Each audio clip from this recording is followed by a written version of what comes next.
출애굽기 19장은 하나님께서 이스라엘 백성들에게 공식적으로 언약을 체결하시는 장면입니다. 출애굽기에서 가장 중요한 내용이라고 할 수 있습니다. 어쩌면은 출애굽기만이 아니고 모세오경 전체에서 가장 핵심적인 내용을 19장이 다루고 있다고 해도 과언이 아닐 정도로 지금 우리는 중요한 내용을 다루고 있습니다. 18장까지의 내용을 좀 기억하십니까? 출애굽기 1장부터 18장까지는 하나님께서 애굽의 압제 아래서 고난 중에 있는 이스라엘을 불러서 구원해내시고 광야로 인도해서 그들을 훈련시키고 또 그들의 필요를 채우시는 그런 내용이었죠. 18장까지 오면서 이스라엘이 한 일이 없어요. 그들이 한 일은 힘들다고 애굽에서 부르짖는 것밖에 없었어요. 그러니까 하나님이 아브라함의 언약을 기억하시고 그들을 불쌍히 여기시고 큰 고통 가운데 건져내셨죠. 하나님이 홍해를 가르셨고요. 하나님이 10가지 재앙을 다 일으켰습니다. 하나님이 그의 백성을 인도하셨고 하나님이 바로의 마음을 주장하셨고 하나님이 그들을 광야로 인도하셨습니다. 하나님이 그들에게 먹을 것을 주셨고 물을 내셨습니다. 하나님이 그들을 치료하셨습니다. 18장까지는 하나님이 다 했다고요. 그래서 오늘 19장 4절 보시면 하나님의 주어가 내가라고 강조됩니다. 내가 애굽 사람에게 어떻게 행하였음과 하나님이 행했대요. 내가 어떻게 독수리 날개로 너희를 업어 내게로 인도하였음을 너희가 보았느니라 합니다. 하나님이 행하셨고 하나님이 이스라엘을 업었다고 하십니다. 하나님이 이스라엘을 인도하였다고 하십니다. 그건 너희들도 보았다 그랬습니다. 18장까지는 하나님이 다 하셨습니다. 내가 했다고 하십니다. 내가 했다 그러십니다. 근데 이제 19장부터는 이제부터는 내가 일방적으로 은혜만 베푸는 것이 아니라 너희도 그 은혜에 응답해서 나의 거룩한 백성답게 제사장 나라로 살아야 한다라는 내용이 전개됩니다. 그리고 그것을 위해서 그들에게 특별한 언약을 체결해 주시는 장면이 19장의 내용이에요. 바로 시내산 언약이죠. 지난주에 우리가 살핀 것처럼 19장에 나오는 시내산 언약은 상거래를 위한 계약이 아닙니다. 이건 그들의 복된 신분과 그 복된 신분에 합당한 삶의 규정으로 주신 마치 부부가 사랑해서 이제 서로 같이 서로 안에서 지킬 도리를 지키면서 살겠다고 서약하는 것 같은 그런 사랑의 언약이죠. 그래서 이 언약은, 이 시내산 언약은 일방적이거나 강요로 체결될 수 없는 것입니다. 사랑은 강요가 아니에요. 그리고 일방적으로 할 수도 없는 거예요. 그래서 이 언약은 쌍방적입니다. 그리고 당사자의 자발적인 의사에 의해서 인격적으로 계약이 체결되는 것입니다. 그래서 이제 오늘 하나님은 3절, 4절, 5절, 6절에서 특별히 3절과 6절에서 언약을 체결하기 전에 19장은 공식적인 계약 체결입니다. 시내산에 그들을 다 불러 모아놓고 공식적으로 하나님은 그들의 하나님이 되고 이스라엘은 하나님의 백성이 되는 복된 관계로 묶인 언약이 체결되는 것인데 그 언약을 체결하기 이전에 이건 하나님이 일방적으로 막 몰아붙여서 하는 언약이 아니고요. 언약 당사자인 이스라엘의 의사를 물어서 이스라엘이 자발적으로 그렇게 하겠습니다. 라고 할 때, 이제 결성이 되는 그런 언약인 거죠. 그래서 3절과 6절에 보시면 하나님께서 모세를 통해서 이스라엘 백성들에게 의사를 타진하시죠. 3절, 모세가 하나님 앞에 올라가니 여호와께서 산에서 그를 불러 말씀하시되 너는 이같이 야곱의 집에 말하고 이스라엘 자손들에게 말하라. 이제 4절, 내가 이렇게 다 했다. 그리고 5절, 6절, 지난주에 우리가 살펴봤던 것처럼 이런 목적을 위해서 너희들을 불러내었는데 제사장 나라로 너희가 살기 위해서는 이제 내가 주는 이 언약을 좀 지켜야 한다.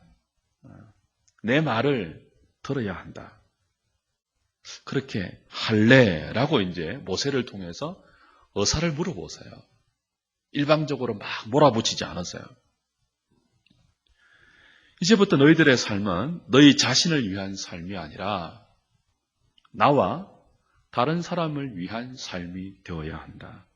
그것을 위해서 내가 주는 이 언약의 법에 철저하게 너희들 자신을 붙들어 메워서 다른 어떤 나라에서도 찾아볼 수 없는 너희들만 펼쳐낼 수 있는 말씀에 근거한 언약에 근거한 독특한 삶, 하나님을 사랑하고 이웃을 사랑하는 삶을 이 언약에 근거해서 펼쳐내어야 한다. 그렇게 할 수 있겠니? 라고 이제 물어보세요. 이건 굉장히 중요한 내용이죠. 그들의 반응을 듣고 공식적으로 이 언약을 체결하면 이제부터 이스라엘 백성은요, 온 세상 가운데 유일하게 하나님의 하나님 되심을 나타내는 통로로 임명되는 것입니다. 공식적으로 말해요. 비공식적인 게 아니에요. 공식적으로 온 세상 앞에 나는 이제부터 이스라엘을 통해서 나의 나됨을 나타내겠다. 이들은 내 백성이고 나는 내 백성을 통해서 내 나라와 내 백성의 삶과 내 백성들이 누리는 복과 은혜를 보이고 또 그걸 너희들에게 흘려보내겠다라고 하나님이 온 세상을 향해서 선포하는 것이고 그 도구로 이제 택하여 부르신 이스라엘 나라를 제사장으로 이제 삼는 거죠. 니네들 그렇게 할래? 나의 제사장 나라가 될래? 내가 그것을 위해서 너희들을 불러내었다. 내가 업어서 인도했고 내가 애굽에서 너희들을 건져내었다. 그걸 위해서 불러내었다. 그렇게 할래라고 이제 물으시는 거죠.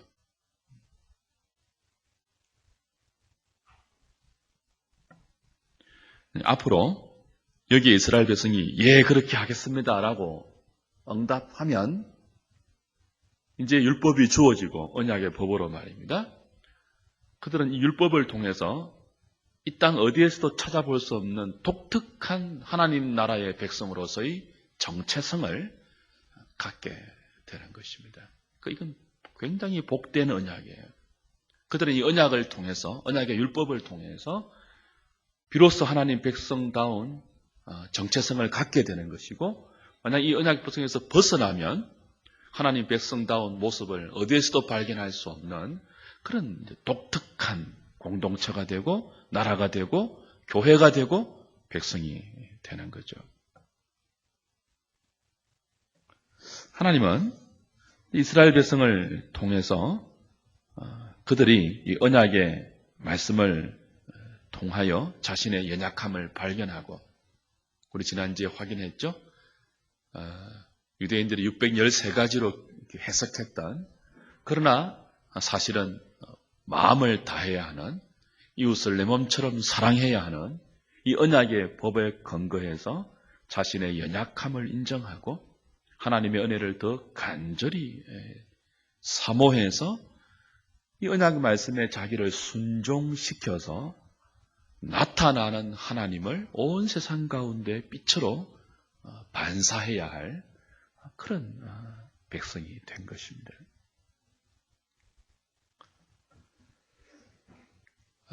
그걸 위해서 하나님은 이 복된 언약을 체결하고 이 언약의 성격을 잘 이해해서 이 언약 가운데 자신의 삶을 잘 머물러 있게 하면 이제 그들은 거룩한 교회가 될 것입니다.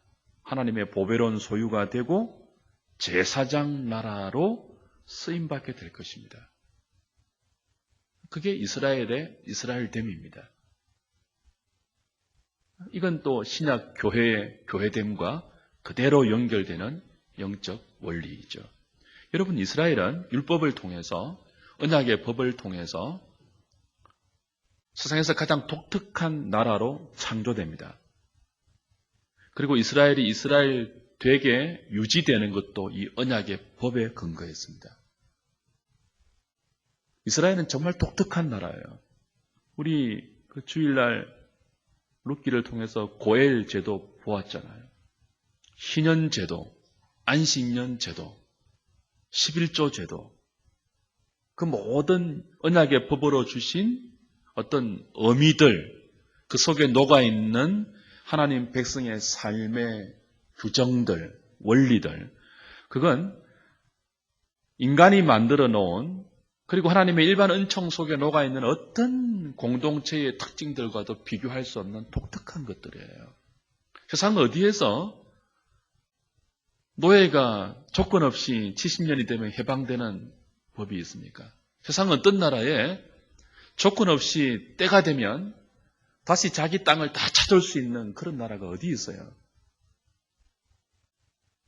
세상 어디에 고아들과 과부들과 나그네다와 이방인들이 아무런 조건 없이 이스라엘 땅에 들어가면 그냥 밭에서 흘러넘치는 이삭을 통해서 먹고 살 수 있는 그런 제도가 마련된 나라가 어디 있습니까?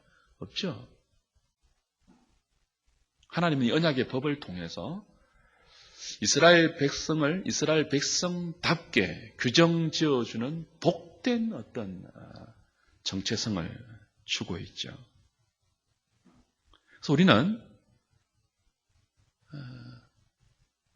이 언약의 원리를 잘 생각해야 합니다.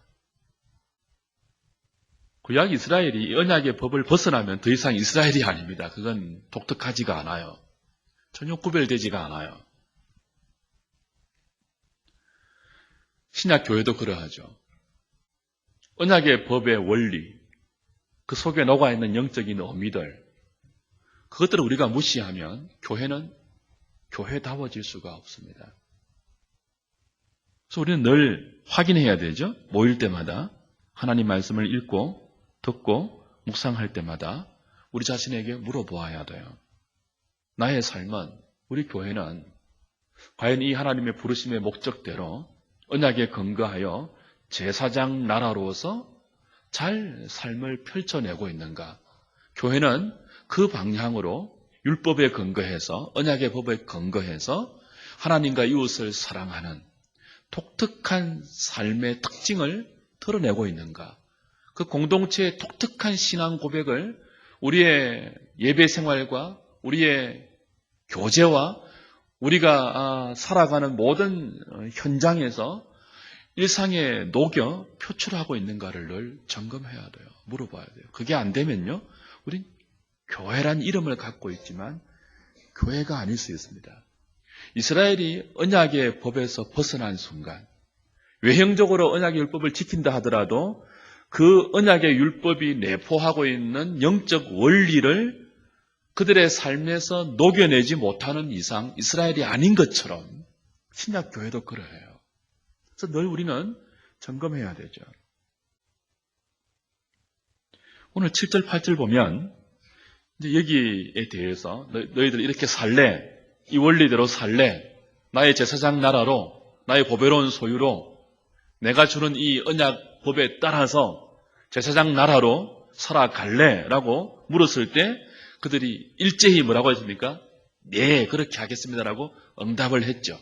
그래서 하나님은 그 응답을 확인하고 이제 공식적으로 계약을 체결하는 순서와 방법을 이제 9절부터 15절까지 상세하게 설명을 하십니다.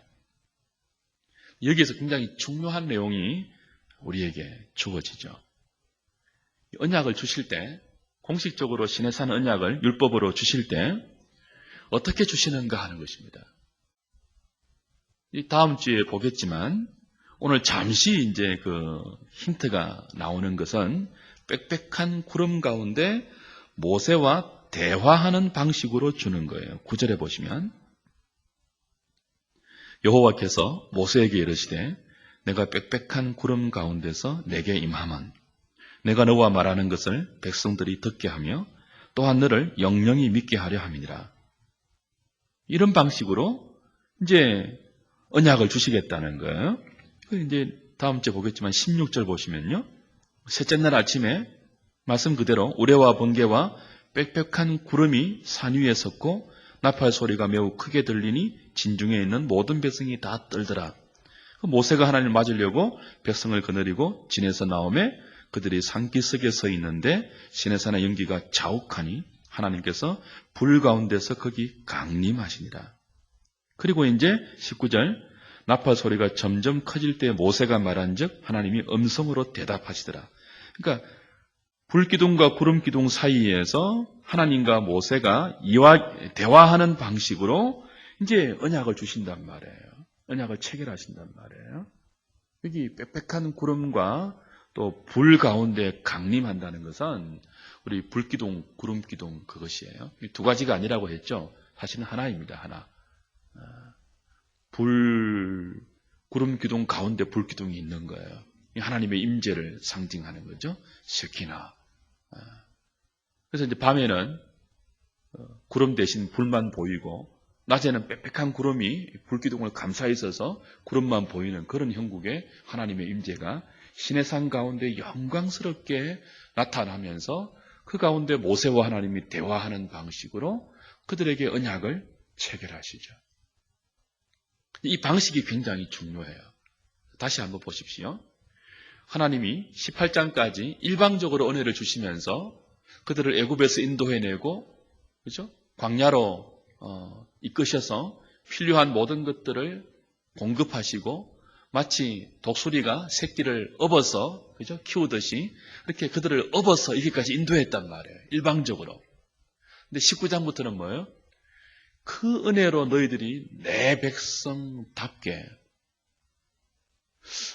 이제 하나님의 하나님 되심을 온 세상 가운데 드러내는 제사장 나라로 너희들을 삼기 위해서 내가 그렇게 업어서 여기까지 인도했으니까 이제부터 너희들도 믿음으로 좀 반응해서 나의 보배로운 소유로 살아줄 수 있겠니라고 물었을 때 예라고 했잖아요.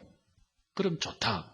이제 그 방식이 되는 언약을 줄게. 이 언약을 통해서 너희들은 나를 온 세상 가운데 드러내고 나의 생명을 흘려보내야 한다. 라고 이제 언약을 체결할 거란 말이에요. 이제 그 언약을 체결하는 방식이 이들이 앞으로 제사장 나라로 하나님을 나타내는 원리를 보여주는 가장 핵심적인 내용입니다. 자, 제사장 나라잖아요. 그죠? 제사장은 중보의 역할이 있단 말이에요. 하나님께서 이스라엘을 통해서 열방 가운데 복의 근원이 되게 하실 것이며 하나님의 하나님 되심을 흘려보낼 거예요. 나타내실 거예요. 어떻게 나타내시는가라고 할 때 율법을 주실 때와 똑같은 방식으로 나타내신다는 거예요. 어떻게 주시죠? 빽빽한 구름 가운데 모세와 말씀하시면서 당신의 영광을 그 백성들에게 나타내시고 당신의 임재를 그들 가운데 보이시는 거죠. 영광의 구름 가운데 말씀하시는 방식으로.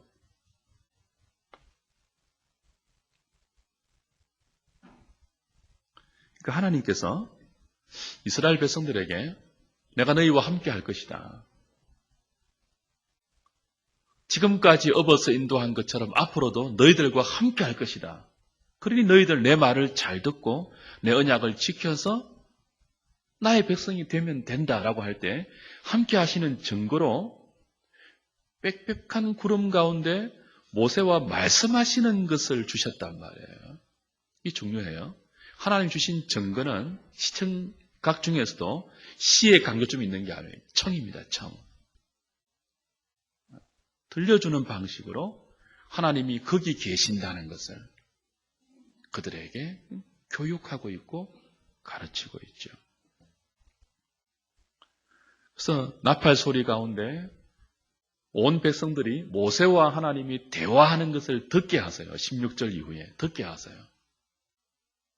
그리고 그리로 백성들이 가까이 오지 못하도록 경계를 치고, 가까이 가면 죽으니까 경계를 치고 이제 적금 금지를 명하시죠. 그리고 이제 들려주신단 말이에요. 들려주신단 말이에요.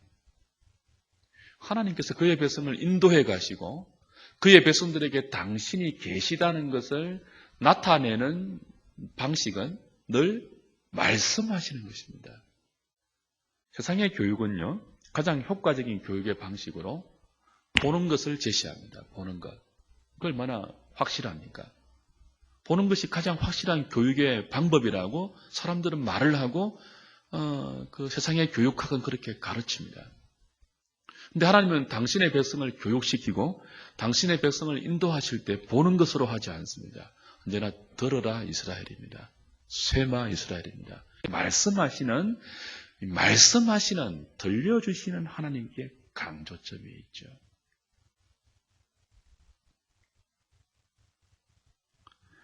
지금 19장에서 언약을 체결하시는 이 방식은 굉장히 독특한 방식이고 여기만 나오는 단회적인 사건이에요. 율법을 주실 때만 이렇게 하나님이 그 백성들 가운데 나타나서요. 다시는 이런 비슷한 방식으로 나타나지 않습니다. 거의. 여러분 기억하셔야 돼요. 지난주에 우리 보았죠? 지금 이때가 시기가 언제예요? 율법을 받는 때가 언제예요? 오순절 때. 오순절 때 율법을 받는데 굉장히 특별한 방식으로 주시죠. 빽빽한 구름, 그 위엄과 영광 앞에 사람들이 두려워서 떨 정도로 하나님의 영광스러운 임재를 허락하시면서 그 속에 그 모세와 대화하는 방식으로 당신의 복된 언약을 주시는데 이게 오순절 때 주어진단 말이에요. 여러분, 신약 오순절 때 성령이 강림하셨죠. 그리고 교회가 탄생되었죠. 지금 이스라엘이 언약을 통해서 공식적으로 뭐가 되는 거예요? 하나님의 백성이 공식적으로 되는 거예요. 하나님은 이스라엘만의 하나님이 되는 거예요. 공식적으로. 구약 이스라엘 교회가 율법을 이 하나님의 영광스러운 임재, 불기둥, 구름기둥 가운데 나팔 소리 같은 말씀하시는 그 음성으로 체결됨으로 구약 이스라엘이 공식적으로 교회로 이 백성 가운데, 이 세상 가운데 탄생하는 거죠. 언제요? 오순절 때. 이건 신약교회 탄생의 그림자고 모형이고 예표예요. 신약의 오순절 때, 그죠? 약속하신 성령이 임하죠. 어떻게 임해요? 급하고 강한 바람같이, 불의 혀같이 갈라지는 것으로 임해요. 그리고 난곳 방언으로 사람들이 하나님의 큰 일을 말해요. 신약교회가 탄생합니다. 이건 반복적이지 않다고 했죠. 단회적이라고 했죠. 그죠?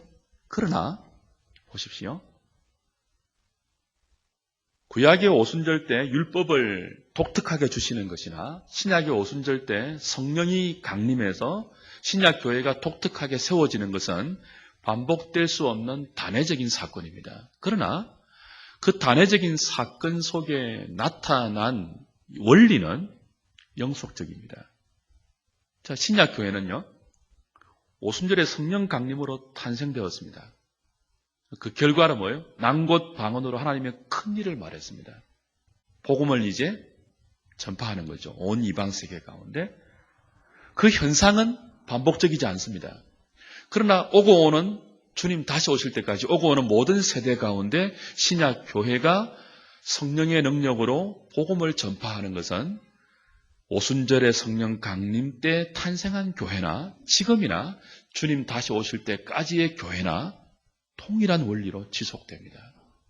그래서 오순절 성령 강림은 단회적인 동시에 영속적인 원리도 있죠. 지금 구약 오순절 때 복된 언약이 율법으로 말미암아 이스라엘 백성들에게 주어지고 그것을 통해서 이스라엘은 하나님의 백성이 되고 하나님은 이스라엘의 하나님이 되는 이 복된 것도 독특한 현상을 통해서 이루어집니다. 빽빽한 구름이 시내산 가운데 임하고 그 가운데 정말 사람들이 두려워할 수 있는 불기둥으로 나팔 소리로 모세와 대화하는 그런 하나님의 음성으로 이렇게 맺어집니다. 이건 반복되지 않는 단회적인 사건입니다. 그러나 원리는 뭐예요? 영속되는 영원한 원리입니다. 신약과 구약을 일관되게 흐르는 교회의 원리, 그거 뭐예요? 하나님이 교회 가운데 당신을 나타내실 때 신약은 난곳 방언, 구약은 뭐죠? 모세와 하나님의 대화를 통한 하나님의 말씀을 통해서 당신의 임재를 교회 가운데 허락하시고 그 말씀을 통해서 교회가 세상을 향하여 하나님의 하나님 되심을 드러내는 방식은 신구약과 그죠? 어제나 오늘이나 동일한 영원히 지속되는 교회의 원리이고 은혜의 원리이고 하나님이 자기 백성에게 당신을 드러내는 원리이고 또 교회가 세상을 향해서 하나님을 나타내는 방식이에요. 말씀을 통해서. 잘 붙드셔야 돼요.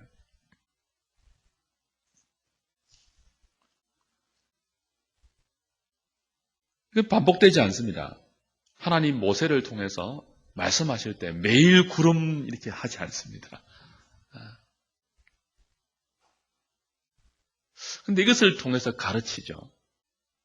똑같은 현상은 없어도 앞으로 하나님이 모세를 통해서 주시는 언약의 말씀은 그 자리에 누가 계시다고요? 하나님이 여전히 계신 거예요. 그런 현상은 반복되지 않아도 모세를 통해서 하나님이 언약의 말씀을 주시는 모든 곳과 모든 시간에 하나님이 그대로 영광스럽게 임재하신다는 거죠.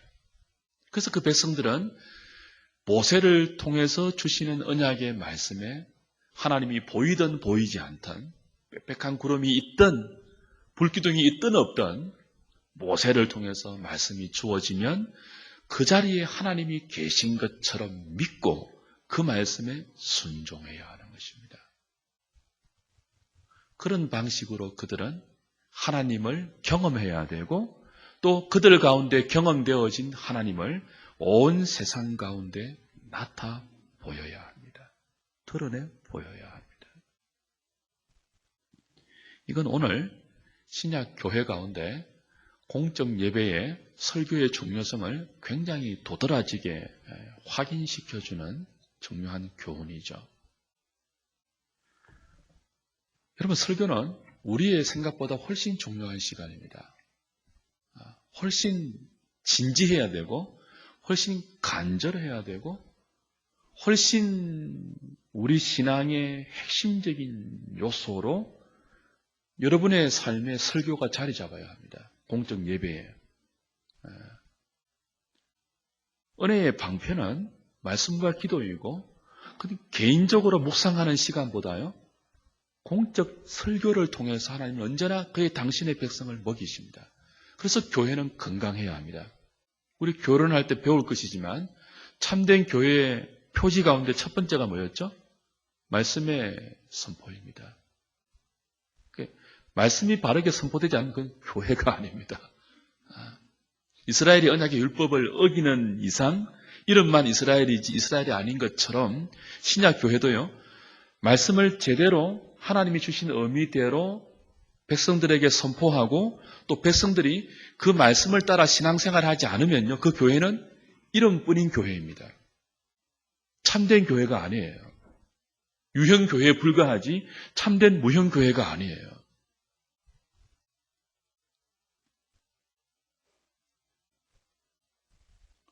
설교는 그렇게 중요한 요소임에도 불구하고 언제나 모세처럼 연약한 인간을 통해서 하나님의 진리가 선포되는 시간이기 때문에 굉장히 우리가 민감해야 되고 또 조심해야 되고 간절해야 돼요. 성령이 함께하지 아니하면 하나님께서 언약의 율법을 주실 때 모세를 통로에서 주실 때 하나님의 임재 가운데 주셨잖아요. 성령님의 임재 가운데 주셨잖아요. 신약교회를 탄생하시고 난곳방언으로 하나님의 큰일, 복음을 전하게 하실 때도 성령을 통해서 하셨잖아요. 예배도 그래요. 영과 진리로 예배할지니라. 이때가 왔다 그랬습니다. 지금까지 사람들이 이 산에서, 저 산에서 예배를 드렸습니다. 근데 이제는 하나님께서 이렇게 예배하는 자들을 찾으십니다. 어떻게 해요? 영과 진리로 예배하는 자죠. 성령과 진리예요. 이건 두 개의 별도가 아닙니다. 성령과 진리의 말씀은 똑같은 거예요. 진리의 말씀을 통해서, 그리고 그 말씀을 통해서 역사하실 하나님의 성령의 역사를 사모하면서 우리는 하나님을 예배하는 자리로 나가야 합니다. 그래서 설교의 하이라이트는, 예배의 하이라이트는 설교입니다. 설교자가 얼마나 두려워하며 떨어야 하는지를 아시겠죠? 청중들이 설교자와 동일한 마음으로 예배 시간에 설교를 기다리고 준비하고 또 받아야 하는지를 우리는 직감해야 합니다.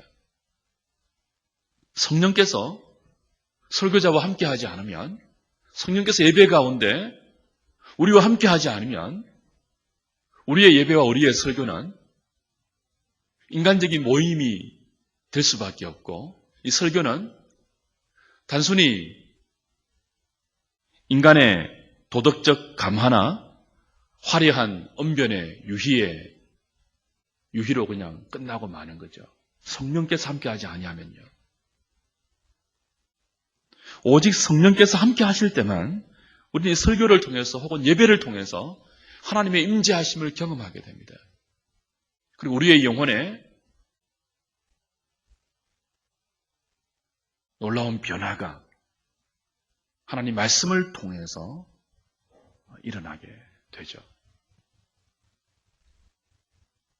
그래서 설교자나 회중들은 다 같이 늘 간구해야 합니다. 기도해야 합니다. 하나님 예배를 통해서 하나님 말씀이 선포될 때, 그 옛날 이스라엘 백성들에게 언약의 말씀이 주어질 때 빽빽한 하나님의 영광의 구름 가운데 그들이 두려워하면서 떨면서 하나님의 임재를 경험하고 그 앞에서 압도당했던 것처럼 오늘 우리의 예배를 통해서 세상 가운데 이런 모양 저런 모양으로 널브러졌고 상처받고 또 우리의 삶이 방향을 잃고 갈피를 잃고 방황하는 그런 모습임에도 불구하고 이 예배를 통해서, 이 말씀을 통해서 다시 우리의 삶이 하나님 앞에 정립되고 목표가 다시 조정되며 우리의 남은 생애가 어디를 향해 가야 할지 제대로 전환되는 그런 은혜가 있게 해주십시오라고 우리 늘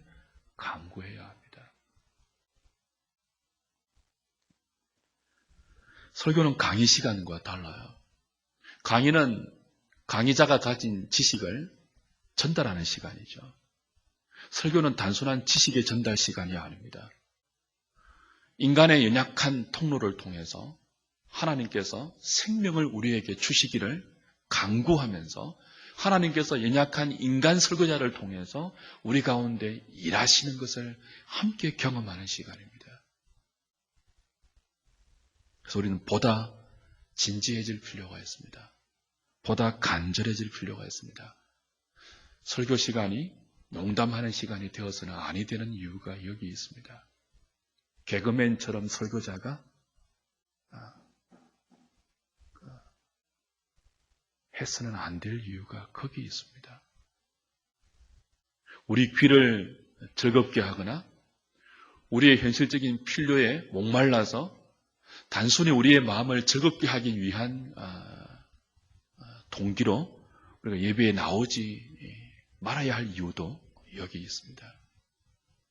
우리의 예배는 너무 천박해져 있는 경향이 있죠. 우리의 설교는 너무 가벼워진 경향이 있죠. 훨씬 좀 진지해질 필요가 있습니다. 어떻게 하면 보다 진지해질 수 있을까요? 어떻게 하면 보다 간절해지면서 이 시간에 하나님의 임재를 은혜로 경험할 수 있을까요? 이제 10절에서 15절 말씀에서 가르치고 있죠.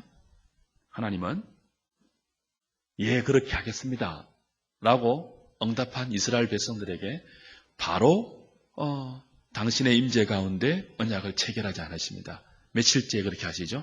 3일 뒤에 그렇게 하세요. 3일 뒤에. 그리고 이틀 동안에 준비를 시키십니다. 무엇을 준비시키시죠? 자신을 정결케 하라고 하고 옷을 빨라고 합니다. 그리고 산 밑에 경계를 정해서 넘어오지 못하게 하십니다. 이 준비가 필요하죠. 하나님의 그 영광 가운데, 그 임재 가운데 그들에게 말씀으로 하나님의 그 언약을 주시는 이 복된 은혜를 경험하기 위해서 하나님은 그 전에 그들을 준비시키세요. 바로 주시지 않고 이틀을 준비시키세요. 이 기간은 하나님을 기다리는 기간이죠. 자신의 생각을 버리는 기간이죠. 세상의 모든 경험을 내려놓는 기간이죠. 이제 3일째에 하나님이 강림하실 거예요. 시내산 위에. 그 준비를 시키는 거예요. 여러분, 예배 시간은 하늘과 땅이 마치 그 베델에 있는 야곱이 돌베개를 베고 땅에 누웠을 때 사닥다리가 하늘로부터 이어졌잖아요. 천사가 오르락 내리락 했잖아요. 예배 시간은 하늘과 땅이 이어지는 시간입니다. 근데 그냥 팍 이어지지 않아요. 하나님은 이틀을 준비시켰습니다. 빽빽한 구름 가운데 시내산 위에 하나님이 강림하실 때 그들을 준비시켰습니다. 하나님을 맞이할 수 있도록. 왜냐하면 하나님 너무 거룩한 분이잖아요. 하나님 우리에게 은혜를 주시기를 원하고 주시고 싶은데 그대로 주시면요 우리는 다 죽습니다. 우리가 예배 시간에 은혜를 많이 경험하지 못하는 이유 중에 하나는 하나님 우리를 불쌍히 보시기 때문에 그래요. 어떤 경우는 완악한 그대로 주시면 우리 다 죽습니다. 정신이 돌거나 미치거나 그래요. 죄악된 마음 그대로 품고 왔잖아요. 성결케 하지 않고 옷을 빨지 않고 왔잖아요. 엄란한 마음 품고 왔잖아요. 세상 근심 걱정 다 품고 왔잖아요. 허황된 생각 그대로 품고 왔잖아요. 미움과 시기와 정오 다 품고 왔잖아요. 그 가운데 하나님의 은혜가 바로 부어지면 우리 다 죽습니다. 그냥. 그리고 다 꼬꾸라집니다. 준비시키죠. 성결케 하라. 내가 이제 강림한다. 영광 가운데 말씀을 통해서 너희들에게 언약을 줄 것이다. 너희들은 그걸 받을 준비가 지금 안 되어 있다. 옷을 빨아라. 이야기하시죠. 그걸 이틀 동안에 준비를 시키는 거예요. 옷을 빤다는 것은 성결과 더불어서 여러분 옷을 빨면 다시 입는 것 아닙니까? 마음을 바꾸는 것을 의미하죠. 자세와 태도를 합당하게 바꾸는 것을 이야기하죠.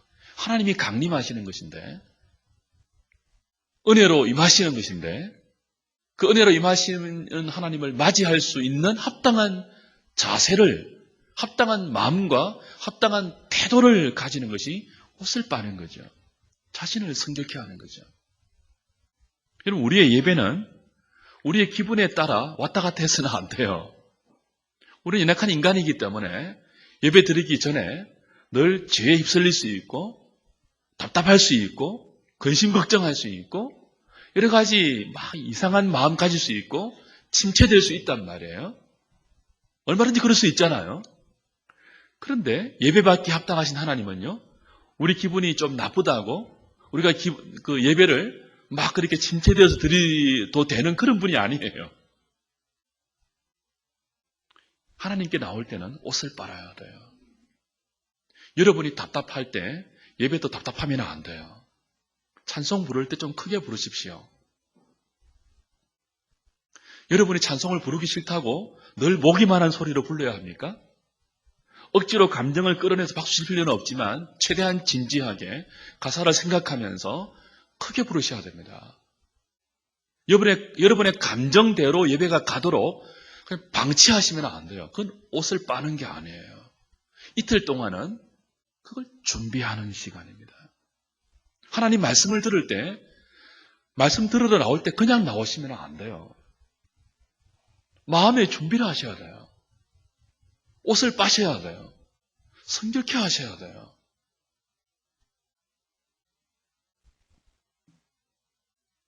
그리고 산의 경계를 정해서 넘어오지 말라고 하시죠. 넘어오면 죽으니까요. 하나님 너무 거룩해서. 하나님께 나갈 때, 예배를 드릴 때, 찬송을 부르고 기도를 드리고 말씀을 들을 때 너무 가까이 호기심으로 가려고 하면 안 돼요. 이게 다음 주에 나올 것입니다. 사람들이 하나님을 구경하려고 가까이 가려고 하면 다 죽을 것이니까 하나님 모세를 산으로 내려보내서 그렇게 하지 못하도록 급하게 시키시죠.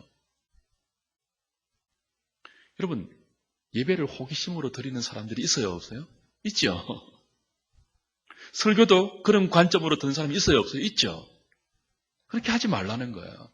그러면 은혜를 우리가 받을 수 없다는 거죠.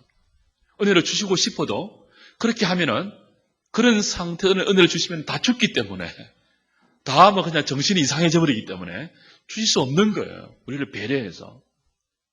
은혜를 정말 경험하고 싶고 우리의 삶에서 우리를 새롭게 하시는 하나님을 은혜 가운데 만나고 싶다면 이제는 일방적으로 부어지지는 그 단계가 아니에요. 준비해야 합니다. 이틀 동안을 준비해야 돼요. 예배 드리기 전에 우리의 마음을 준비해야 되죠. 하나님께 나오기 전에 옷을 빨고 갈아입고 성결케 해야 되는 것입니다.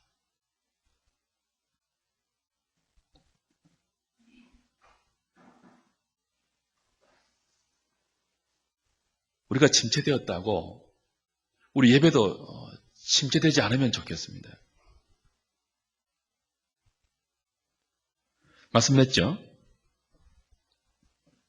기독교 신앙의 관건은 하나님 말씀을 어떻게 받고 이 말씀으로 우리의 삶을 어떻게 언약 안에서 하나님을 사랑하고 순종하는 삶으로 연결시키냐 거기에 달려 있습니다. 여기에는 하나님의 은혜가 절대적으로 필요합니다. 우리의 삶을 언약의 말씀 안에 머물러 있게 하고 하나님을 사랑하는 마음으로 그 말씀에 순종하기 위해서는요, 하나님의 은혜가 절대적으로 필요하고 그 하나님의 은혜를 우리의 삶에서 경험하기 위해서는 준비가 필요하다는 거죠.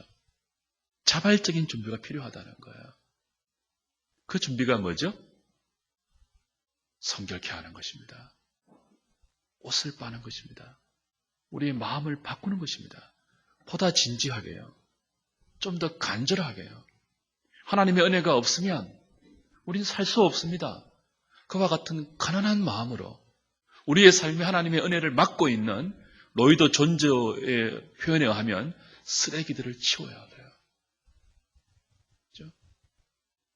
하나님의 은혜의 샘물을 막고 있는 것들을 제거해야 되죠.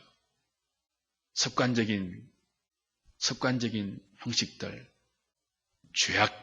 죄악된 생각들 그대로 품고 나와서 어떻게 예배를 드리겠습니까?